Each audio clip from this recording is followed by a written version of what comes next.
So in Canada, you legalized cannabis last year. What are now the results in 1 year time?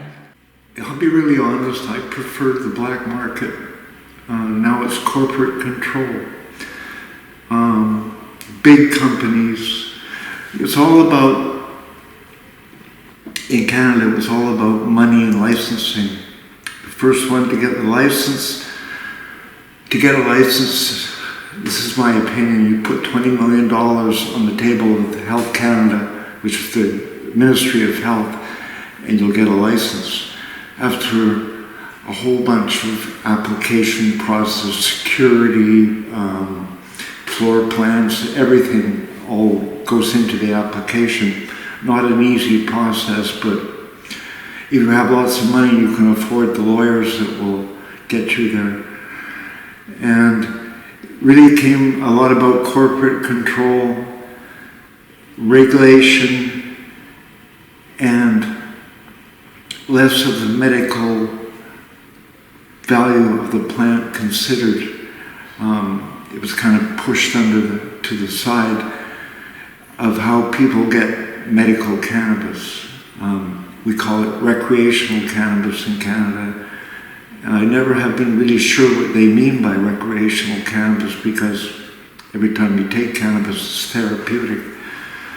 I've often said you put a little cannabis in any man's hand and they instantly become a medicine man, because you've got such an efficacious, broad medicine.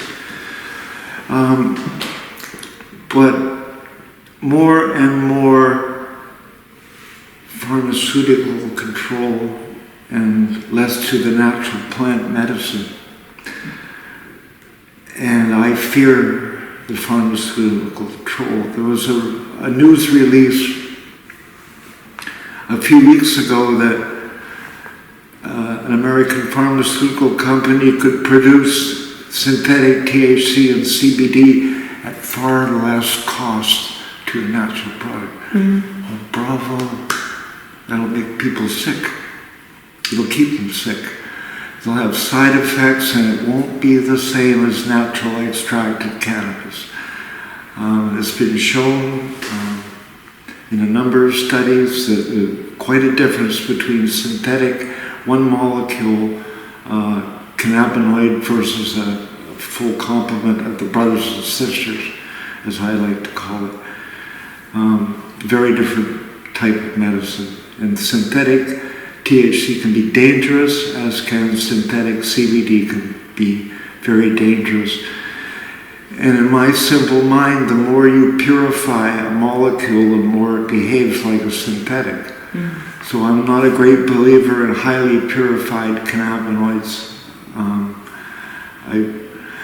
What I consider medical cannabis, I walked into a field of hemp owned by a partner in Canada, and it was 30 below, because he hadn't gotten to a section of hemp to harvest, and there was one section that was standing at 30 below. Temperature was all freeze-dried, and the hemp looked like popsicles. It was just a stick with a huge calyx. It was full of flower and seed.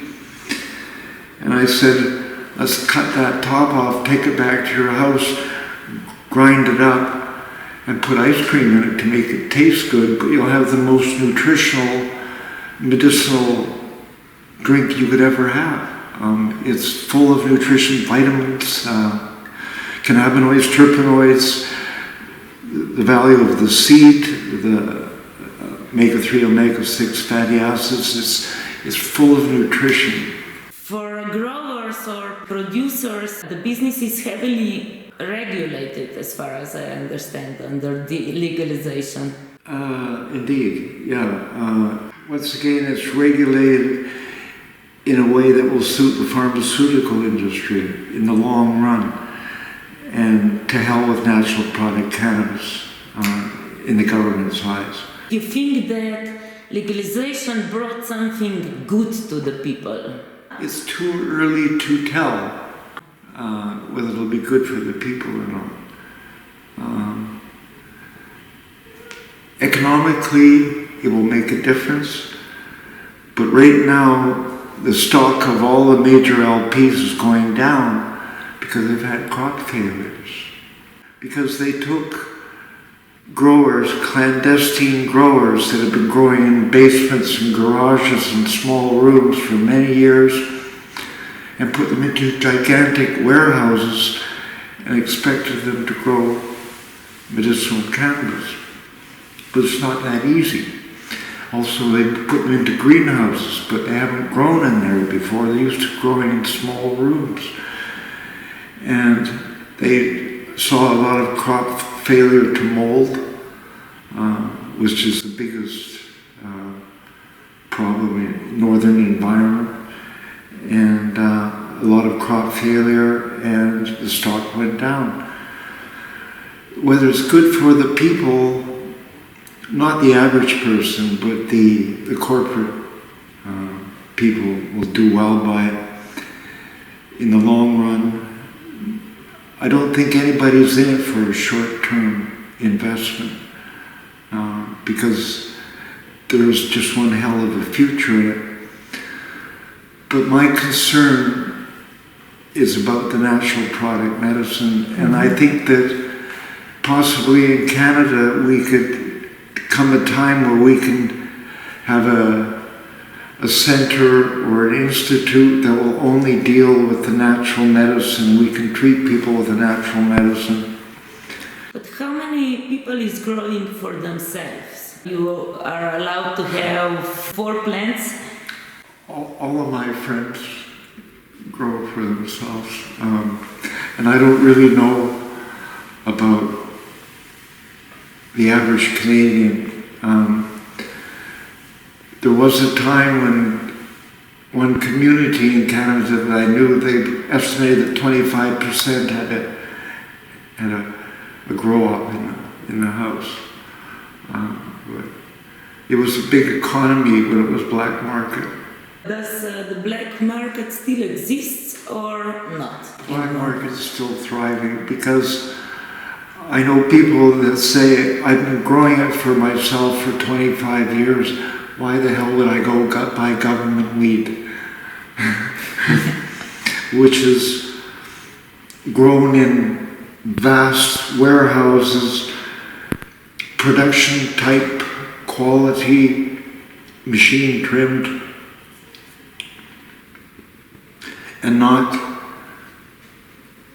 grown with any intent. Just manufactured cannabis and then sold to dispensaries. And I know people that would just go down their hallway to a friend that was growing, or a person with a garden that they trust that doesn't use pesticides. You know that in most countries are keeping the prohibition because we are trying to protect young people from using cannabis. Are young people now assessing cannabis more than before? You know, we have a camera in the dispensary.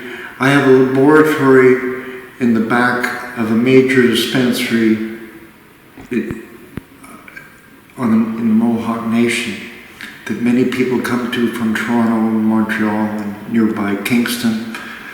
And we can see all the people that come into the dispensary to buy product. And more often than not, they have gray hair. People my age, maybe 40 to 50, 60, 70, even 80, 90-year-olds will come in. It's not a young demographic since legalization. But maybe that's just the dispensary that I'm in. There could be a young people's dispensary down the road. But I believe that the young people are probably still working with the black market. We don't see them in the dispensary in great numbers. Well, mostly is on the table how to regulate cannabis, but cannabis brings up to the discussion many topics like doctors' autonomy, scientific freedom, economy, human rights, patients' rights. Do you think only cannabis users and those working in field of cannabis can solve all those complex problems and questions. Who needs to get involved? Once again, I would say that everybody. I've often said if you eat a little activated cannabis every day, you'll eat good, sleep good, and shit good.